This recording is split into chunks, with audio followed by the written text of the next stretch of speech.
Welcome in. Seahawks Today by Chat Sports. Tyler Jones here with you. Appreciate you joining us. Got some breaking news to begin today's show. The Seahawks have placed the restricted free agency tender on safety Ryan Neal. So you may be wondering, what does that exactly mean? How does this all unfold?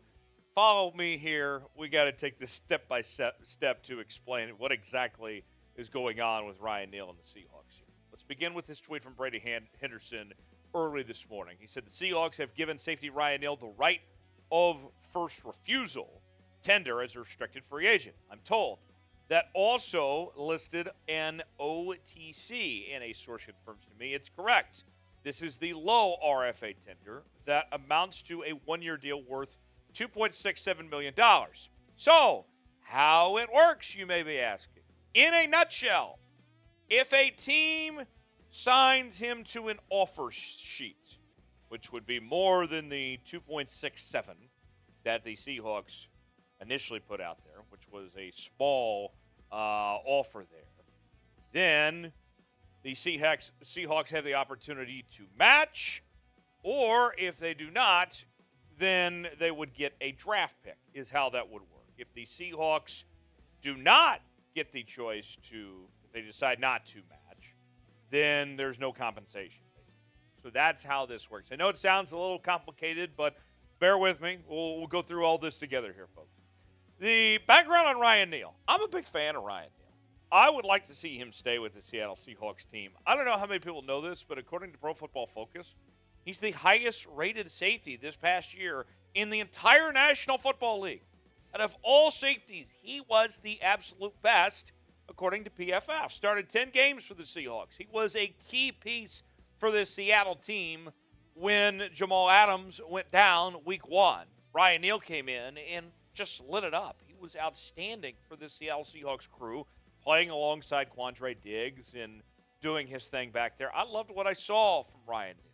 So then you ask about the future and Ryan Neal's involvement and if he'll be with this organization. And if you said, all right, Tyler, what would you do if you had to do your John Quinones and ask, what would you do in this situation? This is what I would do for the Seahawks. I would bring back Ryan Neal. I would match the offer if there's another one out there, bring him back to Seattle, and put him next to Quandre Diggs, just as you did last year as your starting two safeties. And then you ask, well, what about Jamal Adams? Well, this idea has been brought up a lot, and I will reiterate. I like the possibility of moving Jamal Adams to linebacker. He looks like a linebacker, right?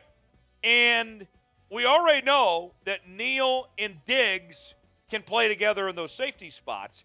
Adams, with the way his contract's written, it makes no sense to move on from him. Even as disappointed as you may be in Jamal Adams, you pretty much have no choice but to keep him. You have a big weakness at the linebacker spot. You need some bodies there.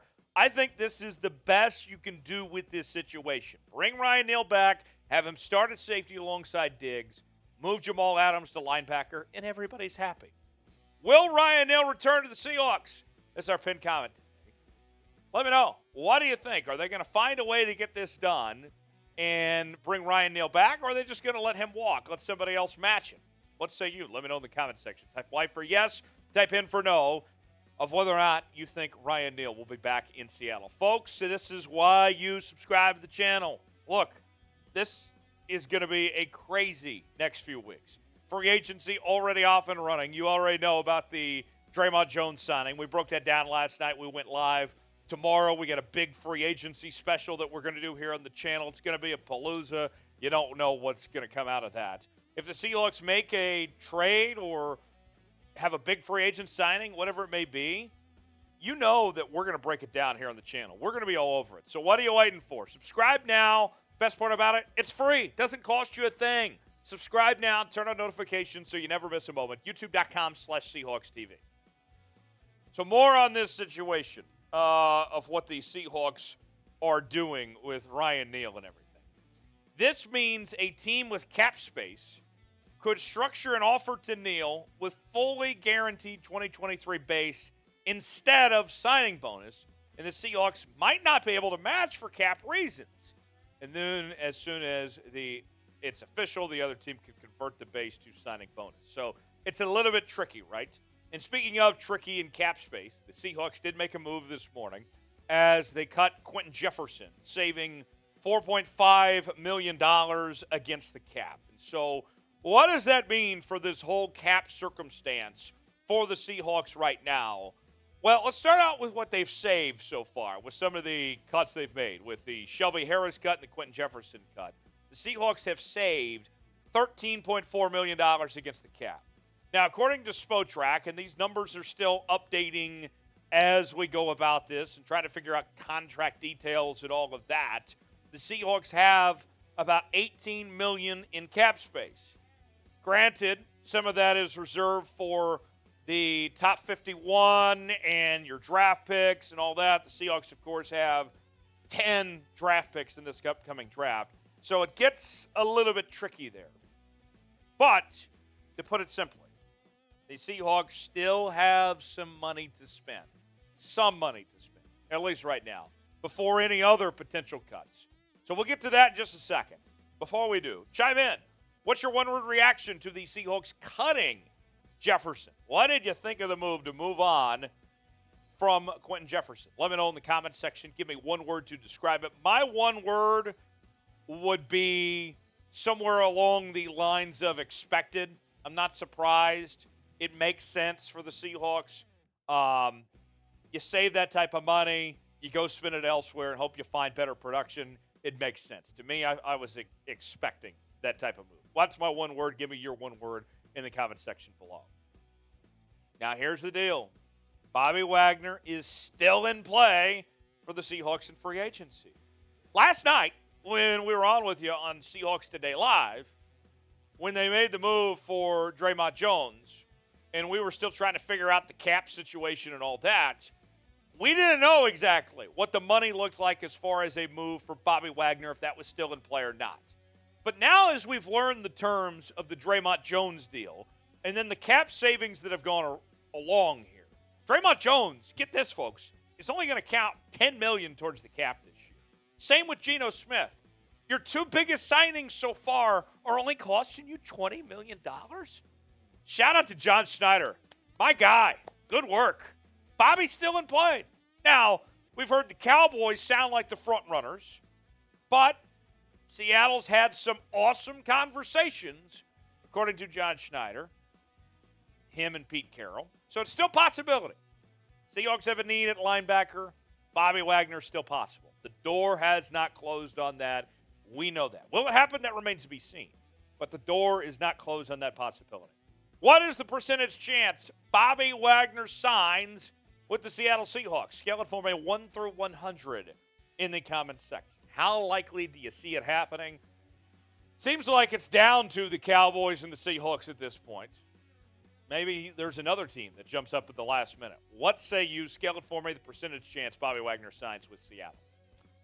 And one final note before we go. Rashad Penny is done with the Seattle Seahawks. He has agreed to terms with the Philadelphia Eagles. At the time of this recording, we don't know exactly what the money looks like officially just yet, but Rashad Penny done.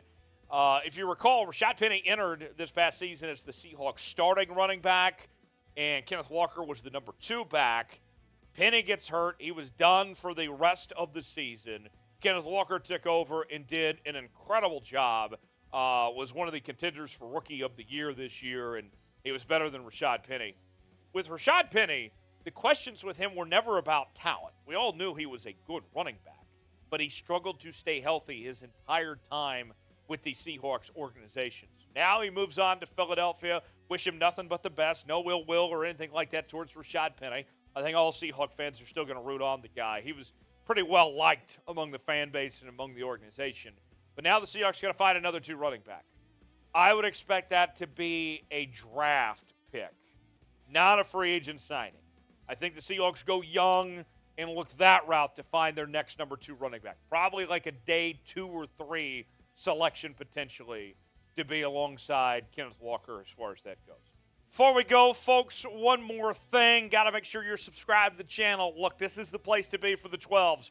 We're over 35,000 subscribers in counting now. We want to make sure that you're a part of this show. When news happens, we talk about it here on Seahawks Today. Subscribe for free, turn on notifications so you never miss a moment, and we'll see you next time right here on Seahawks Today.